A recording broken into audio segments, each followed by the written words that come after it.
Scroll through the most popular podcasts and documentaries, and you'll find a common thread. People are really interested in murder. True crime has exploded in popularity, and people spend hours upon hours listening to and watching stories of how seemingly ordinary people turn into brutal murderers.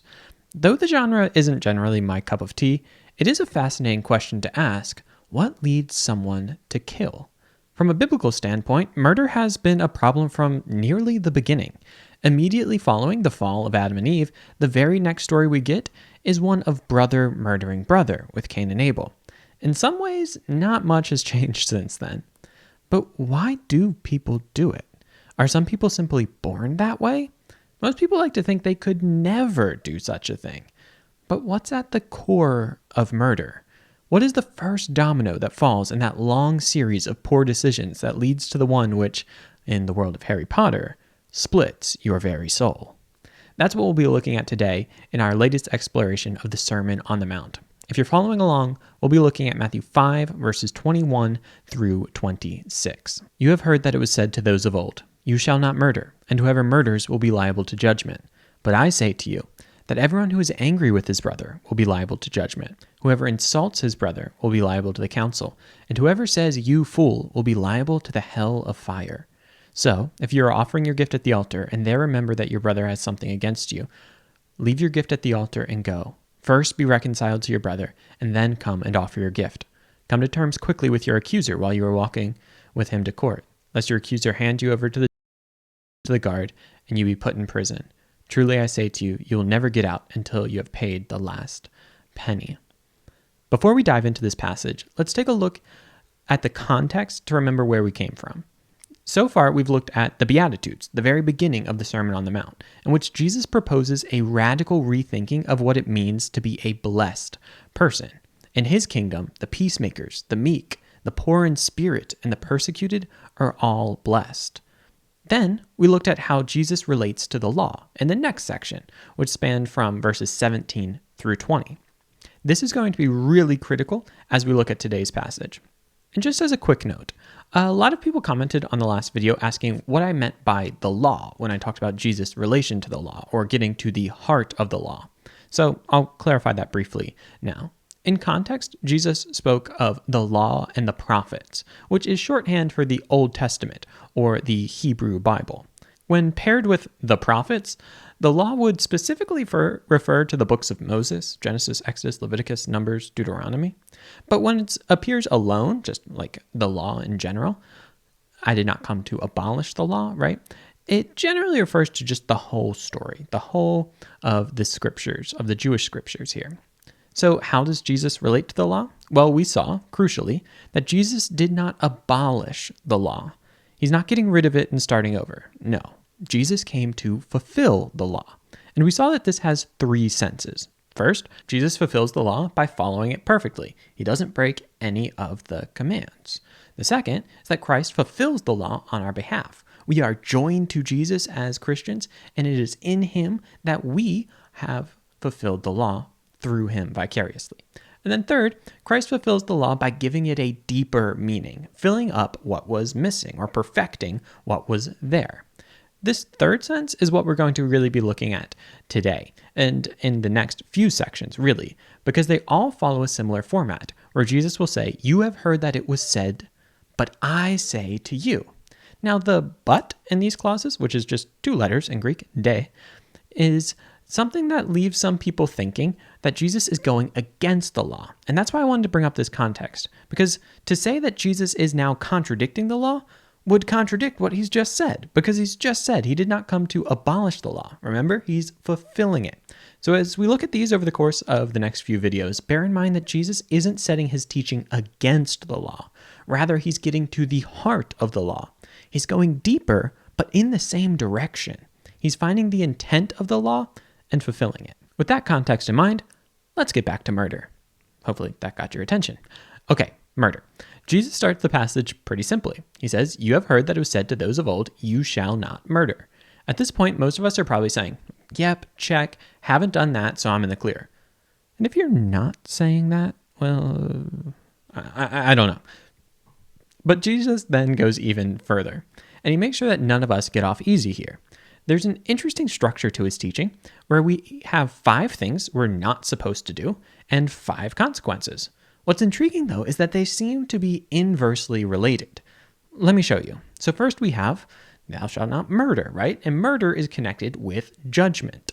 And the Greek word here is krisis, which has legal undertones. Basically, if you murder, you're going to court. Then Jesus moves into his exposition of his fulfillment of the law. So we're getting underneath the kind of letter and getting to the spirit here, intensifying it and really getting to the heart. He starts with a parallel. So just as murder made you liable to judgment, so too does anger. Jesus says, you have heard that it was said, whoever murders shall be liable to judgment, but I say to you, whoever is angry shall be liable to judgment. So these two are really paired together nicely. Then we have whoever insults his brother will be liable to the council, or more specifically to the Sanhedrin. That's what the Greek word here really refers to, which is the Jewish high court. So if murder and anger sent you to the county judge, an insult is sending you to the equivalent of the Supreme Court. The specific insult here is raka, which maybe your translation has just transliterated out here. And raka is a transliteration of a Hebrew word, which means empty. This could also have connotations of being like brainless, kind of like an airhead, think of it like that, or worthless, which I think is really critical. And we'll come back to that in a moment. The next pairing then is anyone who says, you fool, which the word is like moron here, will be liable to the Gehenna or hell of fire. Now, Gehenna is a Greek word here that's translated as hell. Gehenna was a very real valley in Israel that became associated literarily with God's judgment in apocalyptic literature. That word alone deserves an episode, a book, a series of books. But for now, I just want to show that while we've descended from murder to calling someone a fool, we've simultaneously gone from punishments of the local court to God's judgment. So as what we're doing seems less intense, the punishment gets more intense. So what is Jesus doing here? Well, not to sound like a broken record, but he's showing us the fulfillment of the law. It's worth pausing for a second and asking why God gave laws in the first place. I mean, was he just like bored and needed something to do in his free time? I tend to not think so. Instead, as we see time and time again in the Old Testament, God was seeking to make a holy people that would be a light to the world, a light to the Gentiles specifically, which is just everyone who wasn't Jewish. The laws serve then as a way of revealing the wise ways of God that the people were to follow so that they could be a holy people. Jesus here is showing that the law was always about the heart. You see, as we mentioned earlier, it can be easy to look at the law as a type of divinely inspired checklist. As long as we do the right things and don't do the wrong things, we're good, right? Haven't murdered? Check. Did okay today. But this misses the point. The law was always intended to form us into a certain type of people, not just keep our actions in check. Generally speaking, it's easy enough not to murder people. At least I hope so. But Jesus is showing us that the goal isn't to avoid murder. It's to positively be the kind of people that aren't even living at odds with one another. We asked at the beginning what leads someone to murder. Here Jesus gives us the answer. The root of murder is anger, which is fueled by the sense that other people are less valuable. There's a reason that it's hard to imagine murdering someone. We instinctively recoil because we know that people are valuable and their life is valuable. But here's the thing. The first step to murder, or harming anyone in general, is seeing them as less than human. Because if they're not human, then the rules of human engagement no longer apply. It's drawing a line in the sand between us and them, and on the them side of the line are figures who are less than human. They're not as valuable, and we don't have to treat them then as valuable. As I said in one of the first sermons I ever gave, when we draw lines in the sand, we put hate close at hand. Jesus understood that anger and belittling are the seeds that flower into the worst kinds of evils. As Hilary of Poitiers said, according to the precept of faith, an angry person is said to be no less guilty, barring an accepted reason, than a murderer under the law.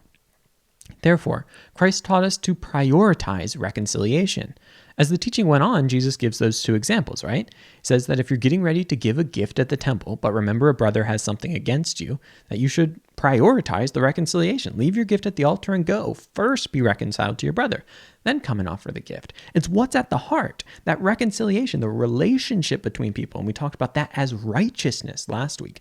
That righteousness, the kind of interpersonal and the more internal righteousness, is even more important. It's prioritized over the external righteousness of giving a gift at the altar. And then he gave the same thing with going to court, right? If you're on your way to court with an accuser, settle it right here and right now. Don't even let the issue flower. Cut it off at the roots and be reconciled. Be in right relationship with one another.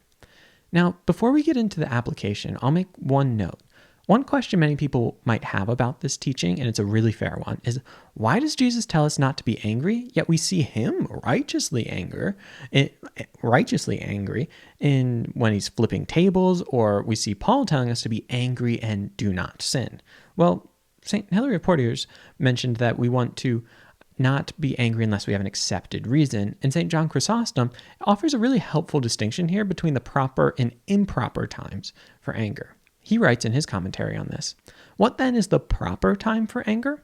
When we are not avenging ourselves, but checking others in their lawless freaks or forcing them to attend in their negligence. And what is the unsuitable time? When we do so as avenging ourselves." So here there's a question of why we're angry. Is it for ourselves? And because we want to get something back on other people? Are we avenging ourselves? Are we kind of putting ourselves above the other and seeking to exert our will upon them? Or are we doing this for the good of others? Are we angry about how others are being treated? In Jesus' teaching, it's when we're angry at someone for the wrong reasons, when we're belittling them, when we're seeing them as less than, when we're taking a place of superiority over them, that's when anger leads to murder. It's when it's the type of anger that creates rifts between us rather than reconciles, rather than is seeking to redeem and make things right. That is what Jesus is doing when he's angry in the temple, right? He is reconciling the ills that are going on in the temple, redeeming them, reforming them so that they might be right once more. He is not just like, I don't like you guys, let me smash stuff. And I'd say that most of the time when we're angry, we're more like the toddler smashing stuff than the Jesus who is setting things right. But let's get into the application. So for us as readers, I think we all have work to do in this area, especially in our digital age. It's easier than ever now to belittle others, right? We talk about keyboard warriors all the time, and we become keyboard warriors who see people as figures on a screen and not humans. That's when this happens, right? When we look at people and it's like, that's not a real person, so I can do anything I want to them. And it's no surprise that when we engage in disembodied ways of communicating, that we more easily dehumanize others and then let anger, hate, and belittling creep in. That's the same thing. Like when we talk about people when they're out of the room, when it's kind of disembodied, we talk about them much more negatively, or we're more prone to get angry or to belittle or hate than when someone's right in front of us. It's the old, like, say it to my face. It's not just because we're scared of people, but it's because when we see people as humans, we treat them differently. And so Jesus is calling us to always see people as humans and to cut off the root of these problems, the root that sows division and all of this divisiveness, which is anger and belittling and seeing others as less than. Cut it off right at the root before it flowers into something like murder. For those who watch my videos, you know I often engage in disputed areas amongst Christians, talking about things that Catholics, Protestants, Orthodox disagree on. In this, it often pains me to see how the discourse often goes in the comment section. And this is comment section of all people who generally consider themselves Christians, just different kinds, from different backgrounds and different perspectives. In the first example here, though, when Jesus goes through after the kind of murder, anger, fool, all of that, he talks about if your brother has something against you. And in the New Testament, when we're generally talking about brothers, it's fellow Christians, just like in these comment sections, right?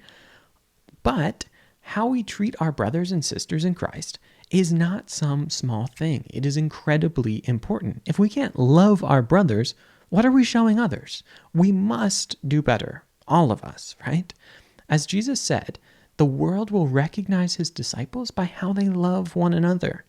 And I have to say, our witness is terribly weak in this area today. Of course, this doesn't just apply to our online discourse, though. It applies to all areas of our life. My question to you is, who are you tempted to see as less than human, as empty, worthless, or foolish? Who are you most prone to get angry with? These aren't trifling things. My challenge to you is to recognize these as seeds of murder that need to be dug up and thrown out. If we were to follow Jesus' teaching, imagine what the world would look like. Imagine people seeing Christ in everyone around them and treating them accordingly. A world not marked by hatred and division, but love and unity. That's the world I want. And I trust that's the world that you want. And that's the world that we can build, even in small pockets, as we as Christians form outposts of the kingdom of God amidst a world crying out for renewal.